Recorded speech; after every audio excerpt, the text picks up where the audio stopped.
Worshipful homage unto Thee, O Thou Supreme, all-transcending, supracosmic Being, Thou who art eternal, Thou who art infinite, Thou who art beginningless and endless, Thou who didst exist always when nothing else did exist. When there was no second being to know you, then who knew you? Thou didst know yourself alone. Thou the Purana Purusha of the Vedanta, the ancient, timeless being. Thou art also the Purna Purusha, the all-full. Here upon earth all created Purna. They have got something or other lacking in them. They are not 100% complete and full. You are the one and only one, the all-full. And thou knowest everything that has streamed forth from you, everything that has come into being with you as its source, with you as its support, and with you as its ultimate end.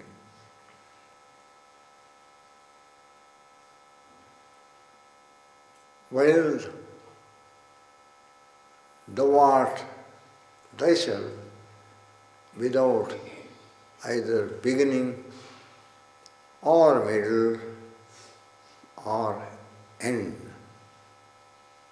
Thou art Adi-Madhyanta-Rahita. Thou art Adi, thou art without Anta, thou art without Madhya. Adi-Madhyanta-Rahita. Worshipful homage unto Thee. Let Thy grace divine be upon us all. Loving prostrations and adoration to Thee, Sadguru Bhagavan,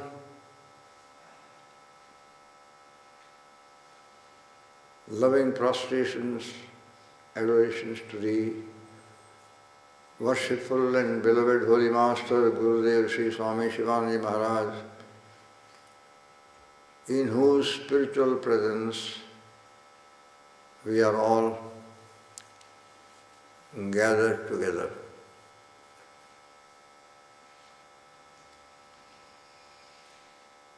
Thou art also Adi-Madhyanta-Rahita, because thou hast experienced your identity with that Supreme Being through your self-realization, Atma-Sakshatkara, through your enlightenment and illumination, through your God experience, through your Vedantic realization of your oneness with that Supreme, absolute, non-dual reality.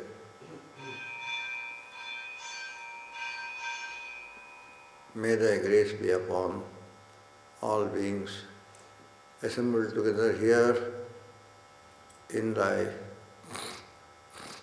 spiritual presence. There is a saying,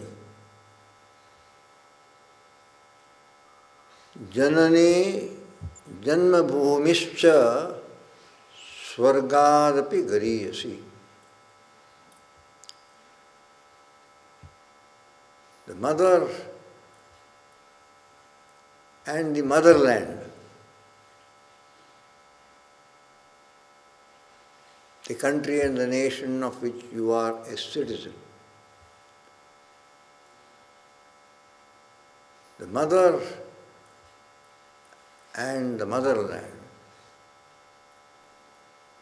are greater even than the celestial realm of heaven.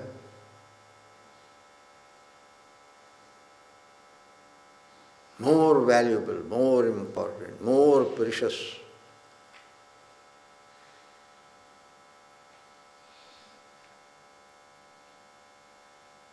Janmabhumi we can understand because it is your country of which you are a citizen. Janmabhumi we can understand because every loyal citizen is expected to harbor patriotic feelings towards his motherland or fatherland. Because he is being sustained by its soil.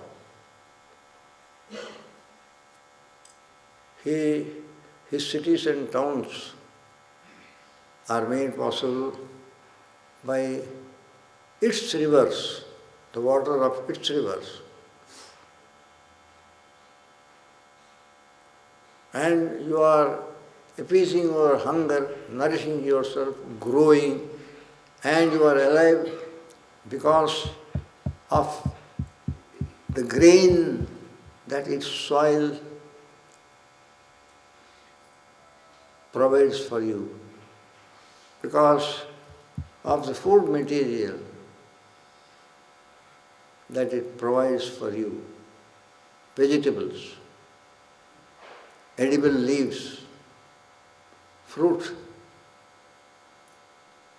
everything, rice, wheat, lentils, for your dal, everything. If you are drinking milk, if you are having yogurt or curd, or if you are having buttermilk, it is because of the grass that the cattle are able to feed upon, and out of grass they give you life-nourishing milk and curd and buttermilk and butter and ghee. Practically your whole life depends upon the soil upon which you move about.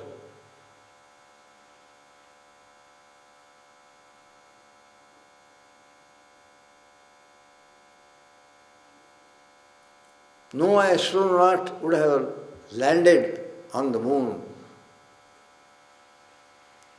had not the rocket at the launching side, launching pad, the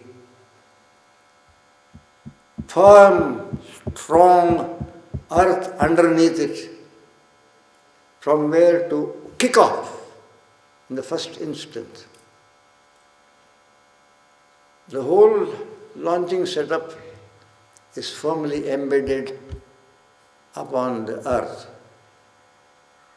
If Empire State Building has 108 stories in its height, it is because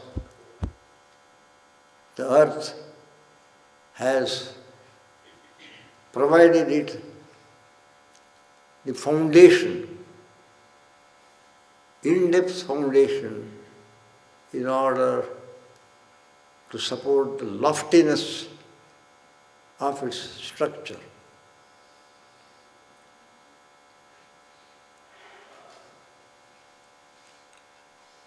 They say in Malaysia and Kuala Lumpur there are two of the tallest buildings upon earth today.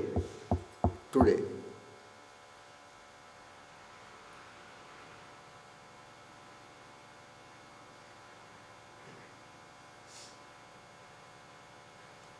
They were taller even when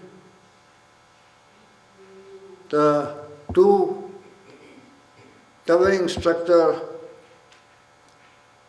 of the World Trade Center were still existing before they were destroyed. Even when they were existing,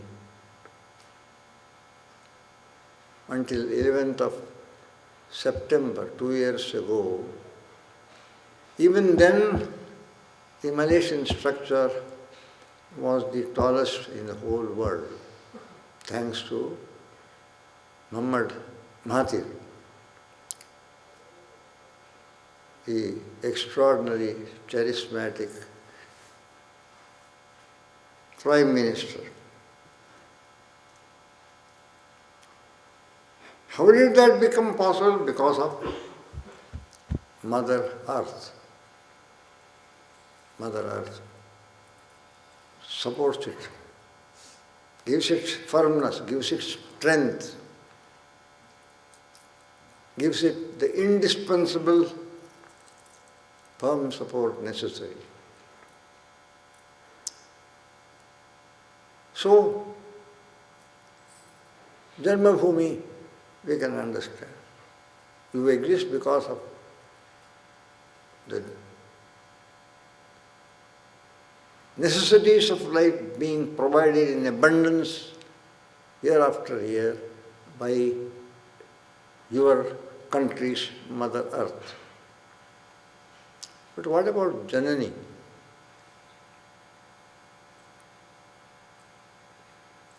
That is a mystery. It is the father who spends money from his pocket, spends his money in order to feed you, clothe you, make you grow up, push you into school.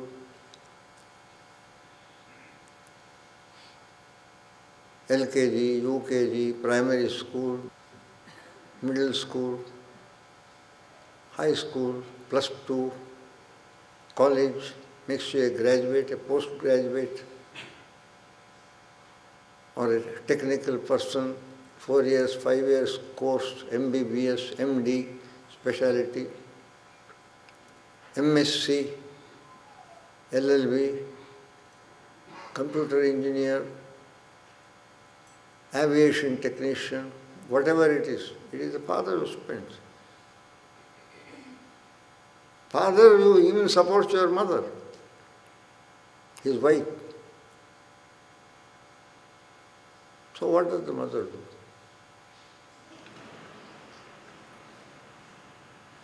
Why she is also tagged on together with Janmabhoomi? For the simple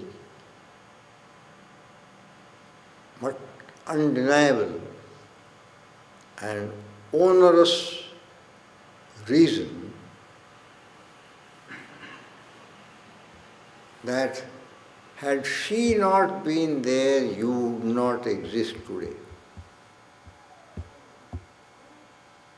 Had she not existed, you would not exist today. Your very existence you owe to your mother.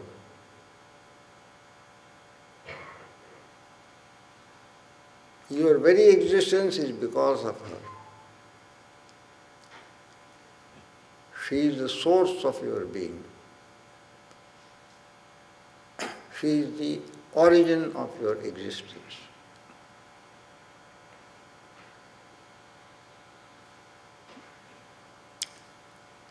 She bore you within herself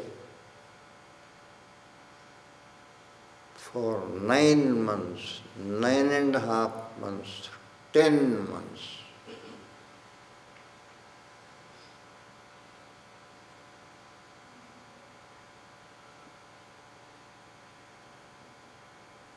When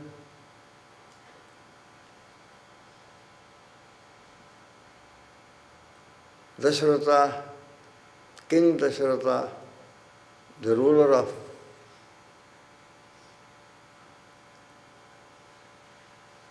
Koshala Desha, in its capital city of Ayodhya, or ancient Awadh,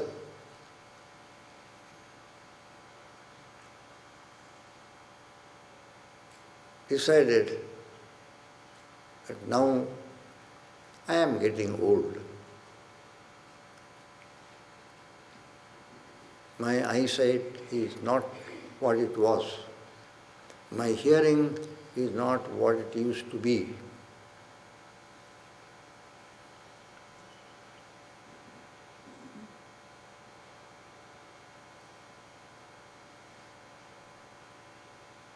In Raghuvamsha there is a very nice description of that stage.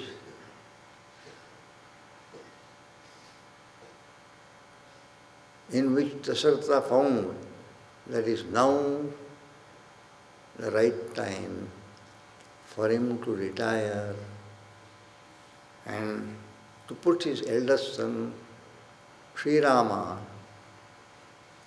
an ideal being, upon the throne to rule the kingdom in its place. In the Raghuvamsha it says,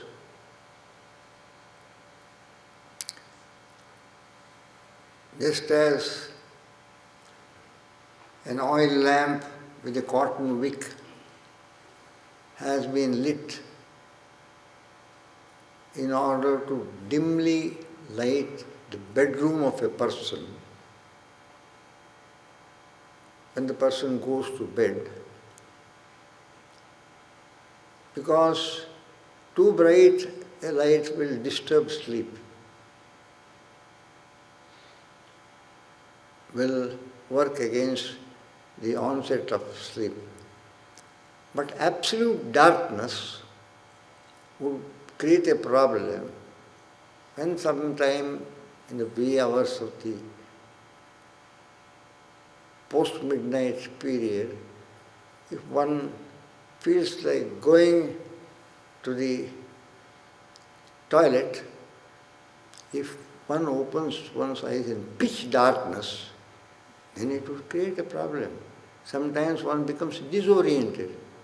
In a familiar room where one has been living for years, when from deep sleep one gets up, you become disoriented. You don't know where you are sleeping, which is what direction, whether you are facing this way, whether you are facing that way. In absolute darkness, everything becomes strange. The familiar becomes unfamiliar. You don't know what is on your way. You may, after you become completely aware, when you rub your sleep off your eyes, when you become completely aware, you may dimly know, yes, this is the way. But what is there in the way where you have to step carefully? Sometimes in absolute pitch darkness, you are not in a position to know. G.K. Chesterton, in one of his half-mystical stories he wrote, the real nature of things are not known when they are in light. This is only what your eyes see. Your eyes sees according to its orientation. But it is only in absolute pitch darkness that each thing is what it is. And that no one can really know, because in that state of pitch darkness, no one has really seen things as they really and truly and factually are. He was a semi-mystical writer, G.K. Chesterton. The reality of things are only known when you cannot see them. when they are what they are. Otherwise, every modifying factor, the light of the sun, the shadows that impinge upon it, and the relative limitation of your own eyesight, and also your idea of it, already preconceived idea of it. This is wood. How do you know what wood is? You have been into this computer memory from childhood, something has been continuously put about wood. It comes from trees. When the trees are dry, then alone things are made out of it. So these are all preconceived ideas already put into your mind, through which only you can perceive and know and recognize, and therefore it is already conditioned.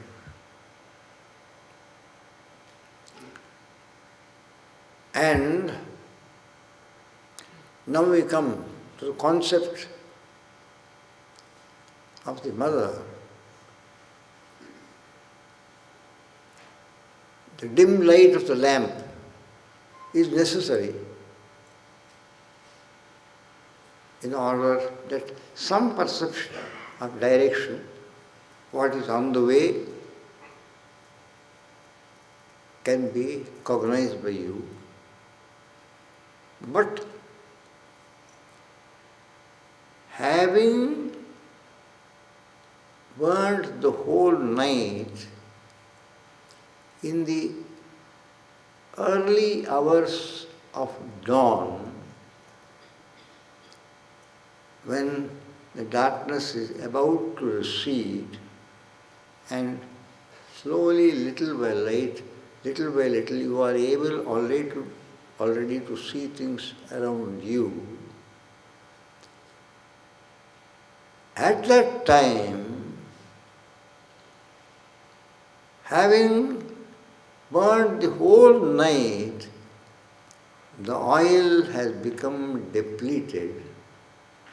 And when the oil has become depleted, and the flame, Deepashika, the flame at the tip of the cotton wick has to draw with an effort the almost finishing oil at the very bottom of the clay lamp, then the flame begins to flicker. Flame begins to flicker, sending forth a sign that in a little while I shall be no more. The lamp will become oilless, its bottom will become dry, and then the wick will feed upon whatever little oil is already in it, in which it is soaked, and feeding upon its own oil gradually, the cotton wick will become dry, and a time will come, suddenly smoke only will be there. There will be no more any flame. One day, Dasharatha, in order to put his kirita, or the headdress, diadem, because all kings wore that headdress made of gold and jewels, all the 9 jewels, pure gold, richly ornamented with jewels. That is a sign of their royalty. Just as the crown in the Western world and the scepter.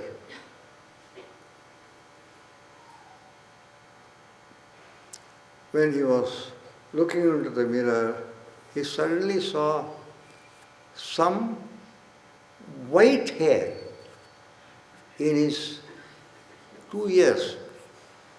Because when people become very old, they grow a beard and a mustache, side whiskers, and also the hair, eyebrows become very long hair, sometimes even falling into the eyes, interfering with the eyelashes, and then ear also becomes full of hair.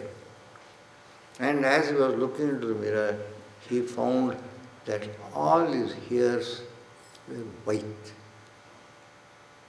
Suddenly he realized, oh, I am really very old. I have become quite old. I did not realize it.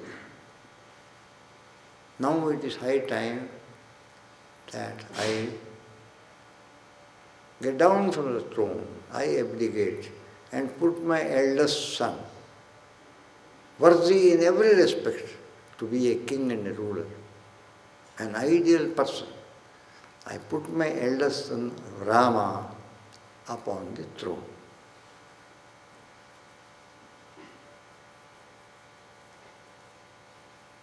Kalidasa says, when he just saw in the mirror and then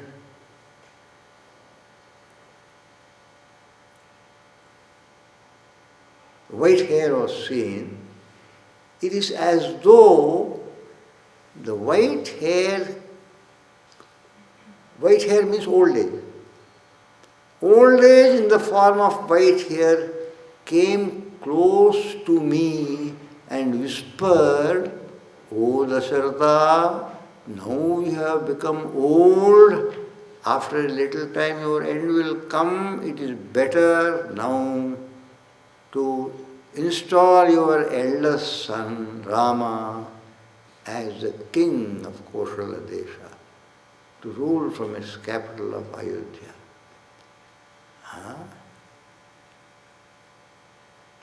Tam karnamulam agatya rame shrir nishchatam iti uvacha. Uvacha phalisa chadvana jara. Old age in the form of ripened white hair. Chadma means hair. Phalita means that which has become ripe. Jara means old age. Old age in the form of phalitas chadma. Tam karnamulam agatya rame shrir nishatam iti uvacha. Coming closely, it whispered. Why did it whisper to Dasharatha only? Because if it openly it declares, there are other 3 sons, they may become displeased. Also, Rama is the son of the eldest queen, and there are 2 other queens. They may become displeased that our husband is not installing our son. He is only installing Kaushalya's son and not Sumitra or Kaikeyi. They may become like that. Therefore, it went and whispered. Now, he consults his royal priest, the Purohit, and also advisor, religious and spiritual guide, Guru, Vasishta, a great, highly learned person, very highly learned, highly erudite, highly learned, very wise person.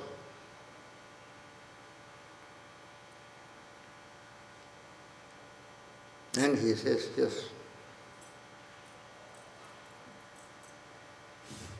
O Dasharatha,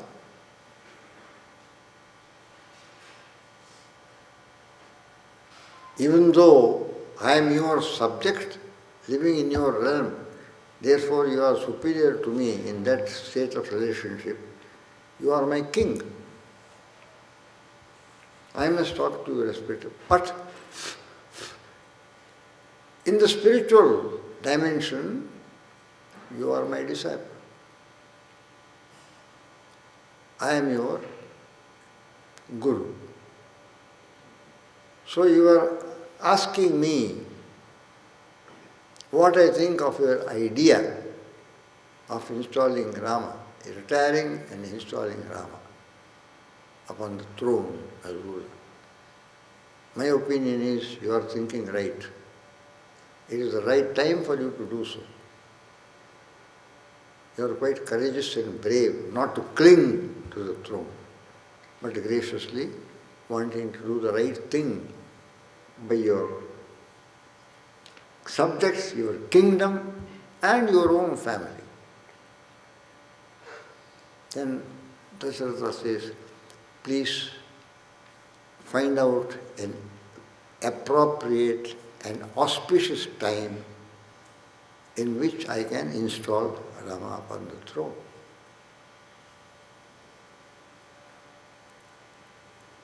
He says, I shall look through the almanac and then let you know. By this evening I'll let you know, latest by tomorrow I'll let you know.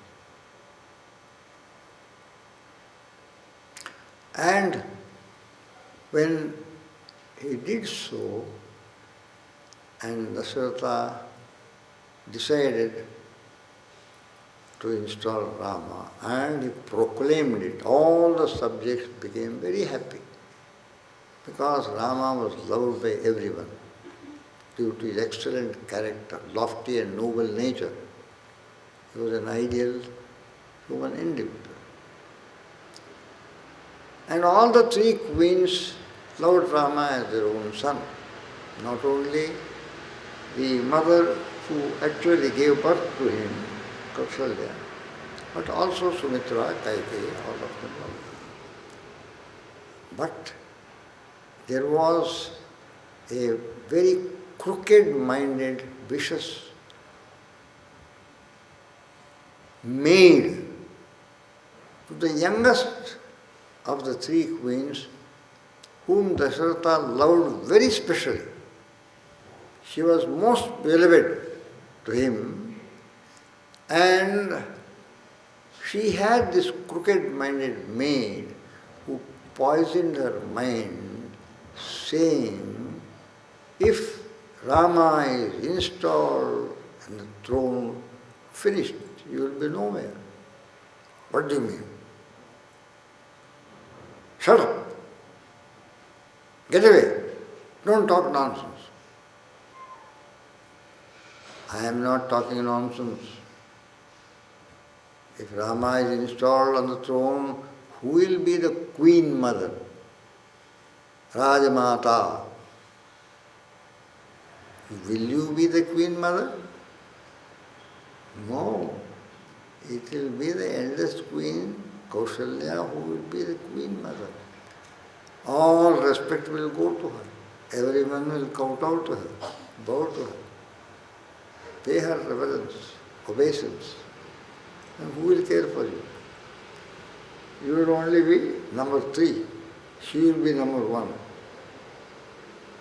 Next to her is Sumitra. Sumitra will be number 2. You will be number 3. You will be nowhere. No one will care for you. And that she goes on telling, instilling poison into, venom into her. And ultimately, she persistent effort, even will turn nectar into poison. Persistent. Gradually, she poisons the mind of Kaikeyi. Kaikeyi's mind changes.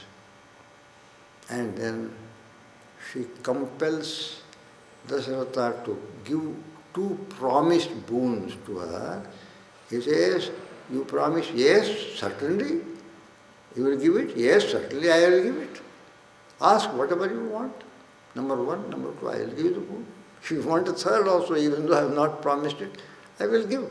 he never dreamt that she would be asking something terrible, explosive. So he was really, sincerely and honestly ready to give whatever she asked. Then she says, I asked the two boons. One is, in the place of Rama, my son Bharata should be installed upon the throne. Dasharatha says, yes, why not? Bharata is equally dear to me, and he is very dear to Rama, and Rama will be very happy. And Rama is happy, I am also happy, because I love Rama very dearly. It's done. But that is not all. Second boon, Rama should be banished into the wilderness, into the deep, dense forest for a period of 14 years. 14 years. Why are you asking that?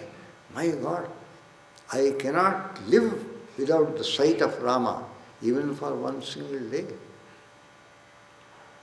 My whole life in the body, my whole life breath will suffer in agony, like a fish taken out of water and put upon the land. Don't ask that. Rama will happily live here. No, he must go. Why are you asking that? Because all the subjects love Rama, and you have already proclaimed to them that he will be installed upon the throne. They are rejoicing everywhere. And if you suddenly change the decision and put Bharata, all the subjects will be angry. And if Rama is still there, they will think we will revolt. We will rise in rebellion and see that Rama is installed on the throne. Therefore, he must not be here for them to be able to upset my decision and deny Bharata the throne and install their Rama. As long as he is here, it is possible. But if he goes away to the jungle, out of sight, out of mind, they will not be able to bring him back. Then my son will be safe from the displeasure of the subjects who love Rama very dearly. And now just imagine, Rama agrees to that immediately. Now, Rama need not agree. He was not in any way obliged to agree to this. Because the one who demanded this was not his mother. She was the youngest queen, Kaikeyi. She was not his mother. He was born to the eldest queen, Kaushalya. And he was not obliged to fulfill the desires of Kaikeyi.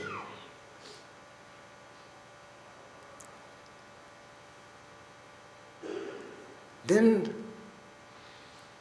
why did he yield to her demands and immediately, without hesitation, agree to go to the forest, even though Dasharatha said, no, don't go, don't go, don't go. It gives you an insight as to how very highly one regards the mother. Because being the wife of his own father, Rama regarded Kaikeyi as being on equal par with his mother. She was a co-wife. My mother is the Dasharatha's wife, queen. But she also is upon the same status. She is also wife of my father, Dasharatha. She is also the queen, fit to be queen. Even so, the third wife, who is the middle one, second one, that is Lakshmana's mother, she also, all the three are on equal par. As I regard Kaushalya as my mother, so do I regard Sumitra as my mother. Even so, I regard Kaikeyi as my mother. His own mother, Kaushalya, had not asked him to go to the forest. No, on the contrary, she feels, alas, how can I bring myself to give my permission and blessing to my son? I bore him for 12 months, 10 months within me. 10 months I bore him. And I gave birth to him. And in his helpless condition as an infant, I looked after him. I cared for him. I washed him. I redressed him. I fed him. I am the life of his life. And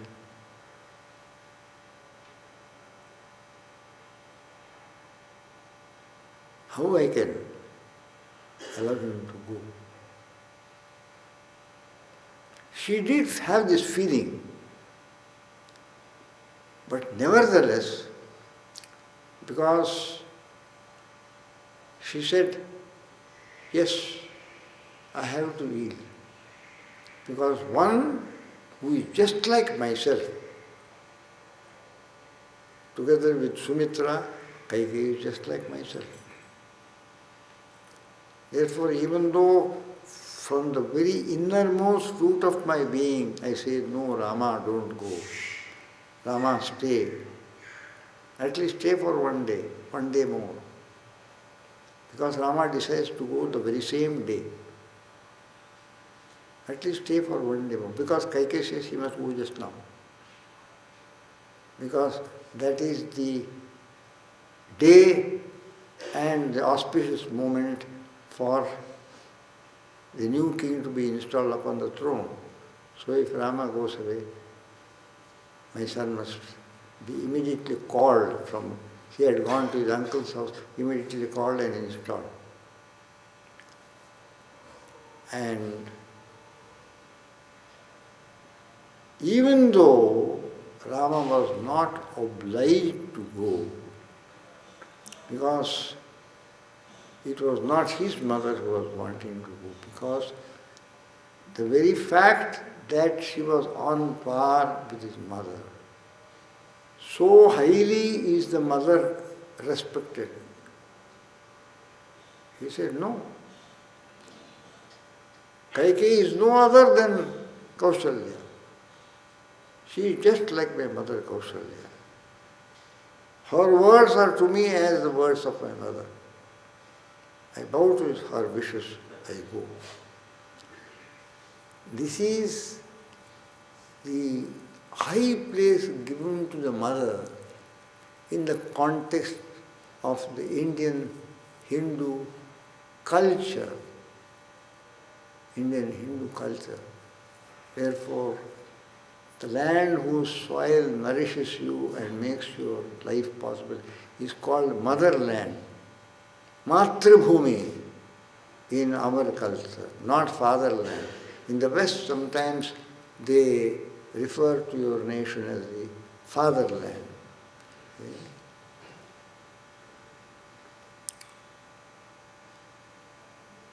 Breathes there a man his soul so dead, who never to himself has said, this is my own, my fatherland.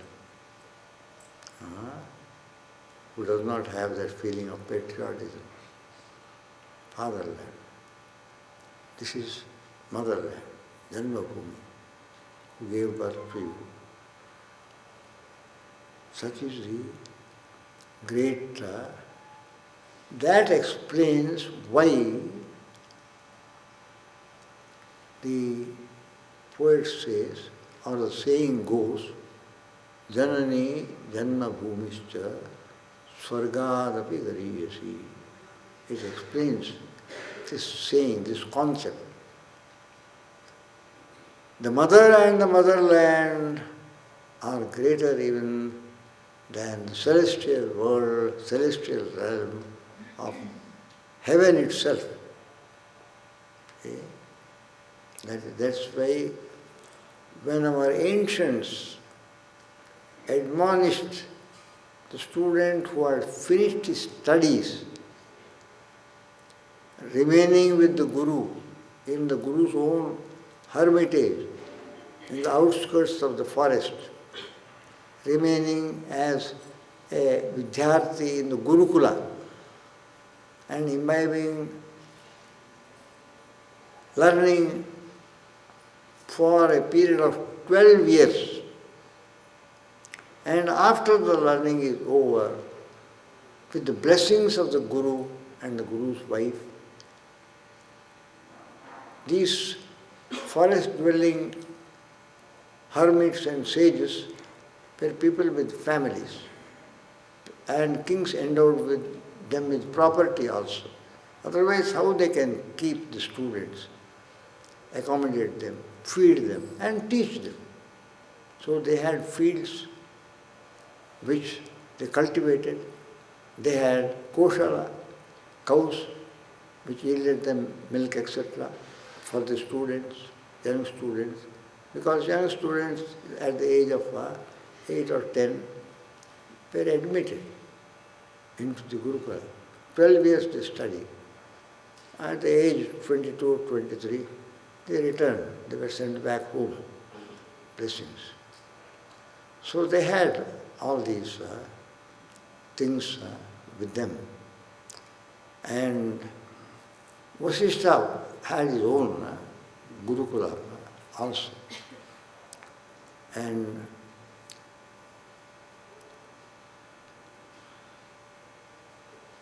same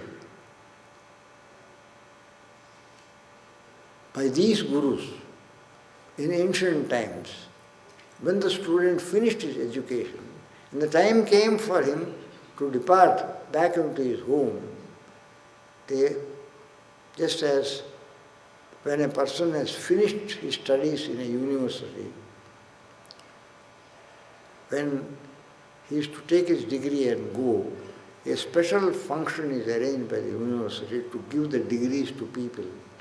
And they have to put on a special dress, like lawyers put on a special dress, with a flat square top, a cap, black cap, and black gown of a particular type of cloth. And each student who has passed the postgraduate, he is called upon the stage, and the degree certificate is wrapped into a cylindrical shape and given sometimes by the Vice Chancellor, sometimes by a specially invited guest. Maybe he may be a king or a minister or chief minister or a prime minister or president. This is called convocation. And in that convocation, some special invited guest is made to give the address, main address. They call it the convocation address. And in the same way, in the ancient Gurukulas, the day of departure, he gives special advice to the departing students and sends them back home. And the special advice starts with the sentence, Matra Devo Bhava. May your mother be your God. May your mother be your God. Then afterward it is followed by Pitru Devo Bhava, Acharya Devo Bhava, Athithi Devo Bhava, Satyam Mada, Dharmam Chala, Swadhyayan Ma Pramada. Like that, many other things follow. But the first thing is, may your mother be your God. That was the high status given to the mother. Naturally, Rama also had been told, may your mother be your God.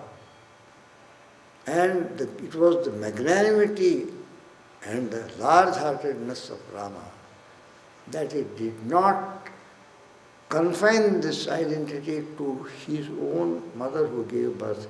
He also gave this identity to Sumitra and also gave his identity to Kaikeyi. And even though he was not obliged from point of view of his birth to obey Kaikeyi, yet the very word that she is mother, she may be stepmother, does not matter, but she is mother. Stepmother contains the word mother. That is greatness. That is the idea. That explains this saying, Janani Janmabhumischa Swargadapi Gariyasi. Just as you can understand the basis of patriotism, so too you can understand the reverence and the love and high status given in one's heart to one's mother. Thus is the serving of today. From this place, by the grace of the Supreme Being and the benedictions, blessings of Gurudev Sri Swami Chidananda Maharaj. And thank you, each and every one of you, for making this possible for the servant who is now in this seat. Hari Om Tat Sat.